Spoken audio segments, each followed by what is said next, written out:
Alright guys, today we're gonna be reacting to 9 more taboo, weird or illegal things in America that are no more in Germany. I'm just right now talking very low because my daughter's right here with me. She's trying to go to sleep.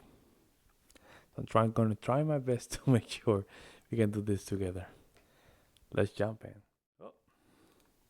Important for me to note that while I will definitely make them during this video, I do not agree with making generalizations about a country or culture. For the purposes of this video though, it's simply easier for me to say in Germany instead of starting every sentence with something like based on my personal experiences and what I can infer about the country as a whole based on my limited exposure living in 2 areas for just a year.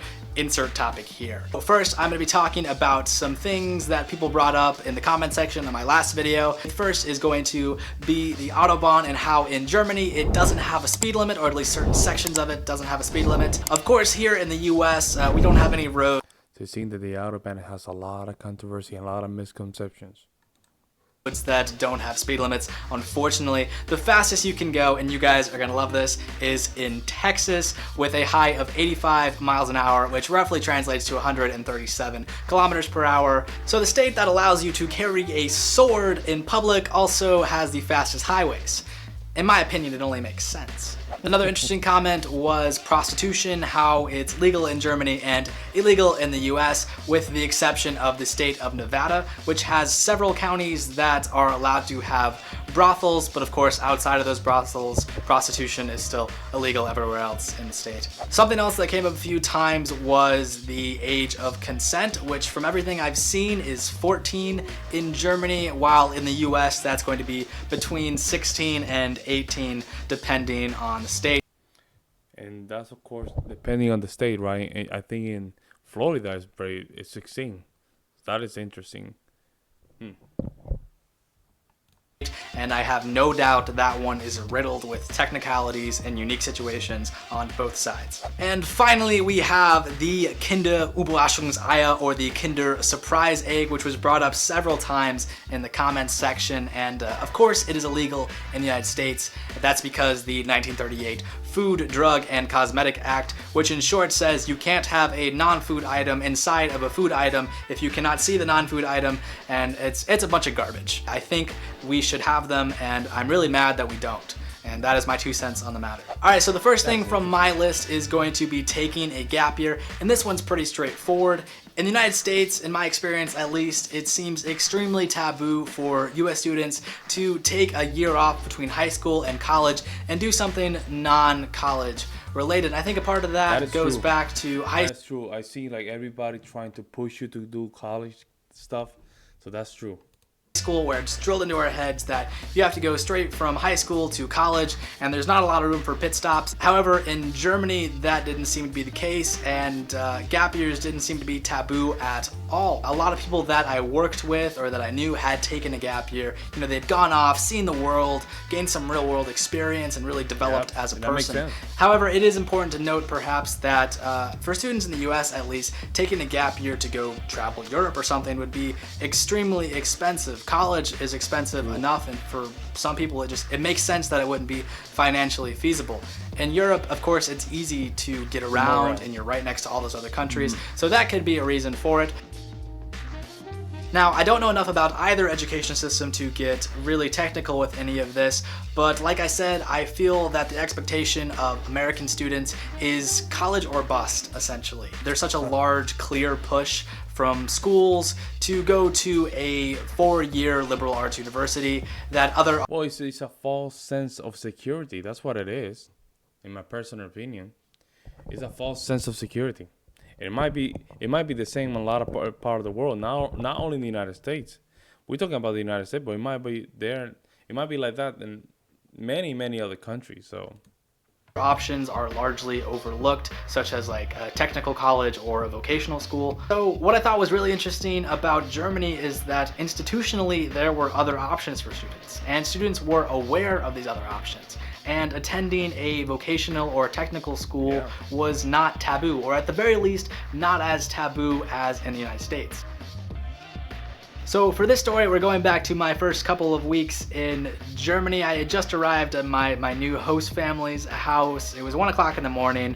I was editing some video. I had Comedy Central on while I worked in the background, and I leaned back in my chair to stretch, and I was probably right on the edge of the chair to the point where you were just perfectly balanced. Yeah. And I looked over, and then bam, on the TV where Comedy Central used to be is now some kind of ad for a porn channel or something. I don't know. I was so shocked to see this on That's what crazy. used to be Comedy Central channel that I actually fell out of my chair and made a huge ruckus in the house in the middle of the night at my new host family's house.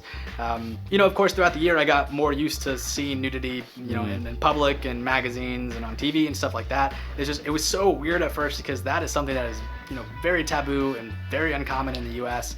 Like, you would never walk through a train station in the U.S. and, go to the magazine section that everyone can go and see, and the top couple magazines are like topless women. It's not something And that's that something would that you happen. see here. That's true.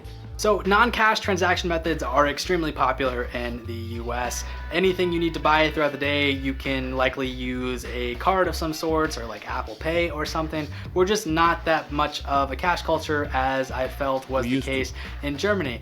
And to a degree, I kind of like this in Germany, how it was easy to, carry around some euros in my pocket to buy like an ice cream cone or something. And I know that's like a super specific small example, and I have no doubt there are places that do take cards, but it seemed like people just carried a lot more cash than here in the US. So this is something I find extremely interesting, and I don't know if this is true all over Germany, but I definitely ran into it quite often where I lived in Bavaria, and it blew my mind every single time. And that is, at the end of the meal, the server will come and will not have like a printed bill of what you ordered, but instead ask you what you ordered and then charge you on the spot based on what you've told them.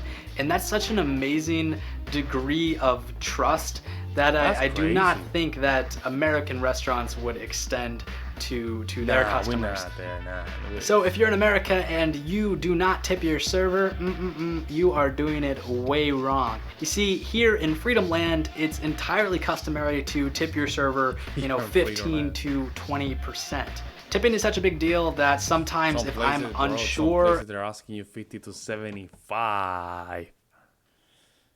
My wife went to do her hair, and the little lady doing her hair was doing a lot of chit chat, and at the end she turned around and put 50% of tip. She called me. I tell her, you know what? Because she did that, you put 0. I keep her real. if the with her. service requires a tip or She not, did that, you I'll give her 0 tip now. anyway just to avoid the crippling awkwardness of not tipping when I should have. Moving to Germany, tipping did not really seem to be a big thing. Rounding off the bill, sure, and maybe like a little bit of a tip, but nothing like in the United States. We tip too much. All right, man. folks, well, that's all I've got for you guys today. If you liked the video, go ahead and give it a big thumbs up. Subscribe if you'd like to see more of my Good video. content Very good in video. the future. And if they do things a little bit differently in your home country, leave me a comment. I'd love to know. In other news, you can find me on Instagram at Hey, shout out to the guy, man. Shout out to the guy. That's a good video, man. That's just okay. Yeah, great video. Right. Great video. Yeah, these are very common denominators when it comes down to Germany, United States. It's the tipping, the outer band, and also some of the nudity. In some of the cartoons that I was reacting to it, there's some nudity in it. And it seems like it's a normal thing in Germany. I think some of you guys were saying like, yeah, Pablo, it's very common over here. Well, that's what it is. That it is what it is, right? I think I don't know. I simply don't know because I don't understand it either, right? I think just mostly a cultural thing, right? So, yeah. But I'm glad that we can get some perspective like this, very neutral, not biased, right in the middle. And let me know what you guys think. Do you guys agree with him about the tipping, all that stuff? Do you guys experience that? Do you guys use a lot of cash instead of cards? That's another one. I didn't know that. Let me know in the comment section below, and I'll see you in the next one.